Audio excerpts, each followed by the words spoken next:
నా పేరు Madhu, CPML new democracy.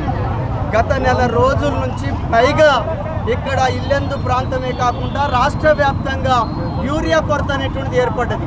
ఈ కొరతని పరిష్కరించండి అని చెప్పి కేంద్ర రాష్ట్ర ప్రభుత్వాల్ని అధికారులని కోరినప్పటికీ ఈ సమస్యని పరిష్కరించడంలో ఈ రాష్ట్ర కేంద్ర ప్రభుత్వాలు వైఫల్యత చెందటం అనేటువంటి జరిగింది. ఆ కారణాల రీతినే రైతులు స్వచ్ఛందంగా ఇవాళ ఇల్లెందు ప్రాంతంలో రోడ్డెక్కాల్సినటువంటి ఒక స్థితి ఏర్పడింది.